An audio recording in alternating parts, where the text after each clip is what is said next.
안녕하세요. 반갑습니다.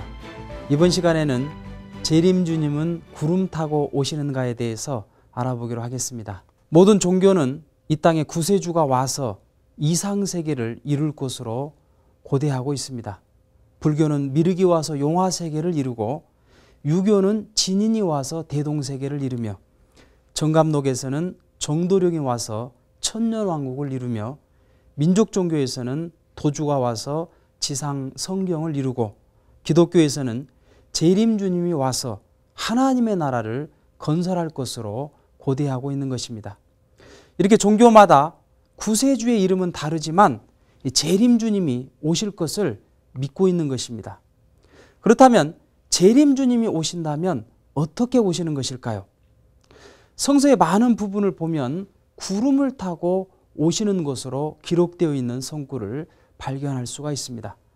마태복음 24장 30절 이하를 보면, 그때 인자의 징조가 하늘에서 보이겠고, 그때 땅의 모든 족속들이 통곡하며 그들이 인자가 구름을 타고 능력과 큰 영광으로 오는 것을 보리라 라고 기록하고 있는 것입니다. 그런데 반면에 육신을 쓰고 지상으로 탄생하리라는 그런 성서의 구절도 찾아볼 수가 있는 것입니다. 요한계시록 12장 5절에 여자가 아들을 낳으리니 이는 장차 철장으로 만국을 다스릴 남자라, 그 아이를 하나님 앞과 그 보좌 앞으로 올려가더라고 기록하고 있는 것입니다. 따라서 우리는 이 문제를 해결하기 위해서 과거의 사실을 살펴보기로 하겠습니다. 먼저 엘리야의 재림에 대한 예를 살펴보게 되면, 엘리야는 예수님보다 900년 전에 왔던 선지자입니다. 그는 사탄을 분립함으로써 메시아의 길을 곱게 하기 위한 사명을 가지고 왔기 때문에 갈멜산에서 바알신과 아세라신을 섬기는 이 850명의 선지자들을 혼자 그 대결에서 승리했던 참으로 놀라운 선지자였습니다. 그런데 성서를 보게 되면 그가 지상에서 그 뜻을 다 이루지 못하고 불수레를 타고 천상으로 올라갔기 때문에 말라기 선지자는 크고 두려운 날에, 곧 주님이 이 땅에 오시기 전에 그 주님의 길을 곧게 하기 위해서 이 엘리야가 다시 와야 될 것이라고 설명하고 있는 것입니다. 그렇기 때문에 이 이스라엘 민족들은 메시아를 기다리고는 있었지만, 메시아보다 먼저 엘리야가 오리라 한 그 성서의 말씀을 토대로 해서 엘리야를 더 기다리고 있었던 것입니다. 그런데 엘리야는 보이지 않고 예수님께서 자신을 메시아라고 자칭함으로써 이스라엘 민족들은 큰 혼란에 휩싸이게 되었던 것입니다. 그러면 오리라 한 그 엘리야는 어디에 있느냐라고 질문을 합니다. 예수님의 제자들은 그 질문에 대한 답을 하지 못합니다. 그러니까 그 예수님께 여쭤봅니다. 예수님께서는 이에 대한 답변으로 마태복음 11장 14절이나 또 마태복음 17장 13절을 보게 되면 그 엘리야가 세례 요한이라고 분명하게 말씀을 하고 계시는 것입니다. 이처럼 유대인들은 엘리야의 재림이 불수레를 타고 공중에서 재림할 것으로 믿고 있었지만, 실제로는 그 사명을 대신한 어떠한 인물이 지상으로 육신을 쓰고 탄생함으로써 이루어졌다는 사실을 우리는 볼 수가 있는 것입니다. 두 번째로 예수님의 초림에 대한 예를 한번 살펴보기로 하겠습니다. 성서 다니엘서 7장 13절을 보면 메시아가 구름을 타고 오리라고 하는 그 성서의 예언도 있고, 또 이사야서 7장 14절을 보면 육신을 쓰고 지상으로 탄생할 것으로 기록되어 있는 성구도 찾아볼 수 있습니다. 이렇게 메시아가 오실 것을 양면으로 예언하고 있기 때문에 유대인들은 이사야 예언보다는 시대적으로 가까운 다니엘 예언서를 더 믿었던 것입니다.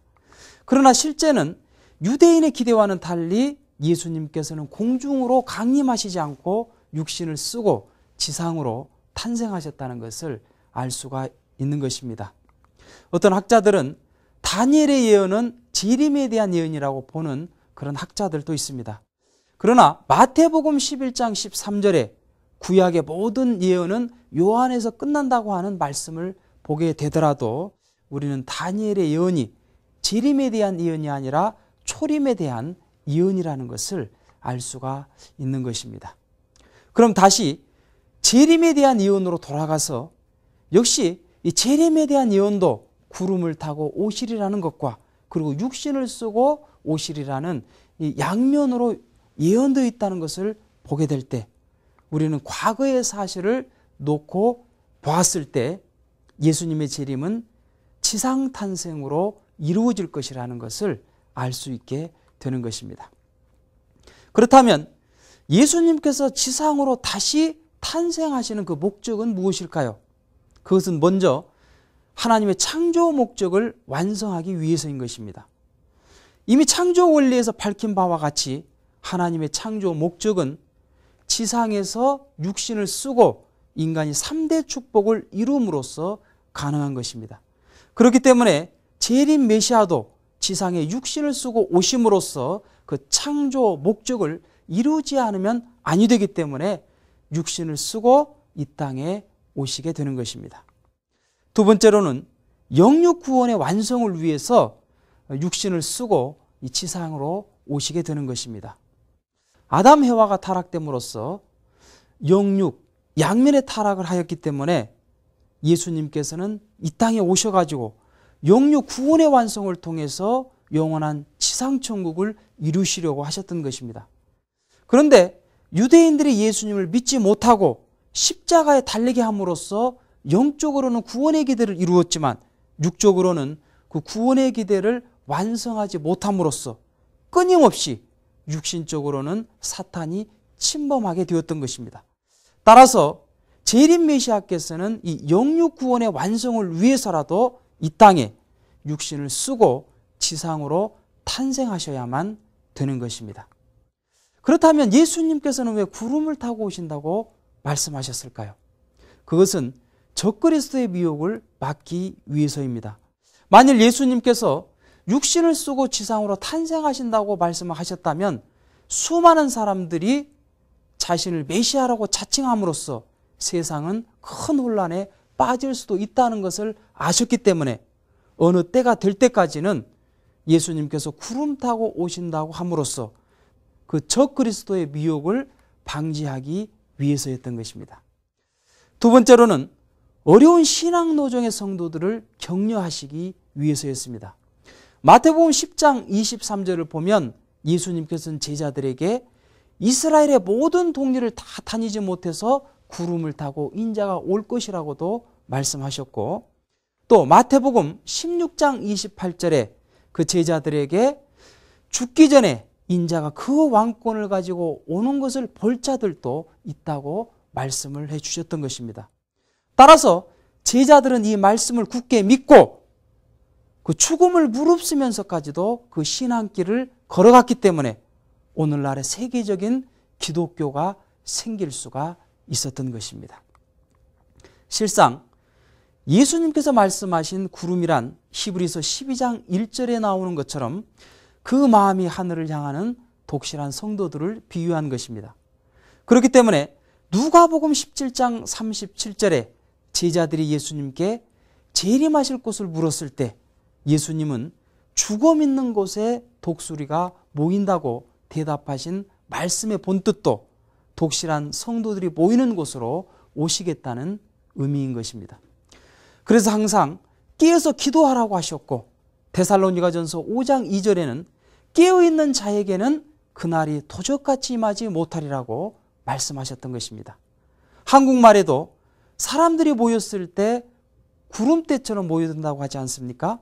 이처럼 구름 타고 오신다는 말씀은 재림주님을 맞을 준비를 하고 있는 독실한 성도들 가운데 오시겠다는 말씀임을 알아야 되는 것입니다. 그러면 재림주님은 언제 오시는 것일까요? 다음 시간에 알아보도록 하겠습니다. 감사합니다.